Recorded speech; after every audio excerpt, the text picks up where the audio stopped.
Tell you straight out, the Israeli army uses no weaponry that is outlawed under international convention. Israeli army uses no weaponry that's not used by NATO forces, by the forces of Britain, Canada, the United States and other countries. Okay, if we're talking about nuances, Mr. Regev, let's be specific here rather than sort of tiptoeing around it, which is what you seem to be doing by saying you don't use stuff that's outlawed. Are you using white phosphorus? You've had my colleague, Major Avital Leibovich, a number of times in this chair. You should ask her. I'm not aware of operational procedures. That's not my job. I'm not the IDF spokesperson. I do know that it would be unfair to point the finger at Israel for using a munition that is used by Canadians, Frenchmen, Germans, if it's accepted munitions in NATO forces. If Canadian, French or whoever else was sitting in the same chair as you are and representing the government of Israel, I would ask their representatives exactly the same. Are you saying you don't use it, or are you saying you don't know? Once again, I'm saying quite out, I don't have the knowledge of that detail of what munitions we're using. I can only know for a fact that Israel uses no munition whatsoever that is outlawed under international convention that NATO forces wouldn't use in a similar combat situation. Well, joining me now from Jerusalem is the Israeli military spokesperson, Major Avital Leibovich. Thanks for joining us. If I could put that question to you, first of all, Major. Is Israel using phosphorus weapons, white phosphorus, in Gaza? Well, the only answer I can give you is that the IDF is using munition with accordance to the international law. Why can you not be more specific? It seems a little strange. We've put this question to Mark Regev. He said you could answer it. Now you're saying you can't. Well, we at the IDF do not specify what types of munitions we're using, as well as we don't specify what kind of operations we are operating on. So this is just our policy, and we'll leave it in this. Why I still don't understand. You have in the past, during the conflict in Lebanon, talked about the use or lack of it of cluster bombs. Why are you unable to answer a simple question as to whether Israel is using white phosphorus on a civilian population? I answered your question with a simple answer, and I don't intend to elaborate anymore. But, however, I am puzzled why don't you deal with the crimes of Hamas, for example? Well, I take it you're not a spokesperson for Hamas, so I won't ask you about Hamas's operations. You're a spokesperson for the Israeli military. No, I'm puzzled. Why aren't you? I would really like to get an answer as to whether there are serious allegations that Israel is violating international law by using white phosphorus on a civilian population. And I can assure you that Israel is not violating the international law. And this is the answer I can give you. Now, I don't understand why aren't you asking why is Hamas booby-trapping schools and houses and zoos like we released footage of this today? Is that according to international law? Well, you know, those questions will obviously be posed to Hamas representatives. We have asked them questions of their military conduct. But as I said, coming back to the point, we've seen pictures of what appear to be white phosphorus clouds over Gaza City. Are you going to tell me those are not white clouds of phosphorus that were released over Gaza City today? The policy of the IDF is not to specify the types of munition.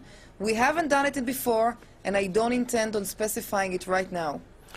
Why not allow an international investigation if you have strong evidence that you have not committed any violation of international law and that all the violations are solely on the part of Hamas? Surely you have nothing to fear from an international investigation. You're definitely right. We have nothing to fear. We have nothing to hide. However, we are an army. We're entitled to keep our secrets inside the organizations and our methods of operation and our types of munition. And this is why we will not elaborate on these details. But it's surely, very simple. Not when there are allegations that war crimes have been committed. The principle is, when there are allegations of a war crime being committed against civilians, the international community is allowed to investigate. Why will you not allow the international community to investigate? For the past few days, I've been hearing allegations from many kinds. Some of them are manipulation of Hamas. Some of them, the resource are rumors. Some of them, we're talking about anonymous sources. So, you know, the allegations have many faces as well. As I said before, we are not specifying the types of munition. We have nothing to hide. Maybe surely you know that's that more we of a embedded reason. a journalist, a foreign journalist into Gaza with the forces, so we really have nothing to hide here. If you feel you've been a victim of rumors, surely the best way to clarify that is to allow an international investigation. We have heard from many different organizations, including Human Rights Watch, who said that they've stood on the border of Jabalia and watched your military drop white phosphorus. As you know, when that is released in the air, that causes burning clouds up to 800 feet long, which cannot be controlled. It is an indiscriminate weapon. Now, if you feel that that is a rumor, why not allow an international investigation to clear your name and pin the blame solely on Hamas, as you say? First of all, I'm a representative of the army, not of the government. Second, there's other ways to clear those rumors. For example, entering the press to Gaza with our IDF forces, as we have done in the last week. We have nothing to hide. We did not escort the press. They went inside, they saw how the IDF is operating, they saw what type of munition it's using, so we really have nothing to hide. But I wonder, where are those humanitarian organizations or human rights organizations when it comes to the Palestinians' jobs, to the Hamas modus operandi, by booby-trapping civilian areas, by putting rockets inside mosques? Is this according to the Geneva Convention? Does this not require international investigation? Where are those organizations? Dr. Mads Gilbert, a Norwegian doctor operating in Gaza, says he has seen evidence of wounds caused by what are known as dime weapons. I suppose you're not going to be able to explain whether you are using dense, inert metal explosives whose effects are still being researched on a civilian population? As I said before, and I'll repeat again, I don't intend to specify the types of munition the IDF is using. And by the way, I believe this is an accepted policy in many other militaries in the world. We do not specify, but all the munitions that we use are with accordance to the international law. You know, with all due respect, Major, you know what many people, if I may say frankly, will be thinking watching this interview? They will think that the fact that you're not willing to answer the question, the fact that your colleagues seem to be passing the buck, so to speak, one says, ask Major Avital. Major Avital says, I can't answer. You say you have nothing to hide. But you know, many viewers will think that really Israel does, because you won't answer the questions and you won't allow an investigation. How do you convince viewers if that is your policy?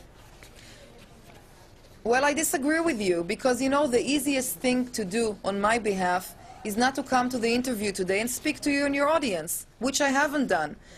It's acceptable in militaries all around the world not to discuss their policy and their munitions. I can tell you that in the IDF we are very transparent and we are open to the press.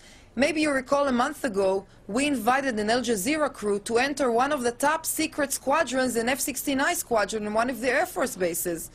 Therefore, we don't have anything to hide. I'm repeating this because I believe this. Now, does not mean that I will have to go into details of munition, which I'm not going to do. This is a policy of our military, and please respect this policy. I have a final question about reports that you are now deploying reservists into Gaza. Can you comment on that and whether that is a sign that you are now pushing on with another stage of your offensive? We are not starting another stage of the offensive or the operation. We had the reservist recruit 2 weeks ago. The purpose of the recruit was to give backup if there will be other areas which will flare up, like the northern border or the West Bank. And currently they're waiting for their turn. Possibly they will not be called at all. All right, Major Avital, thanks for talking to us, though you didn't answer the question as Mark Regev promised.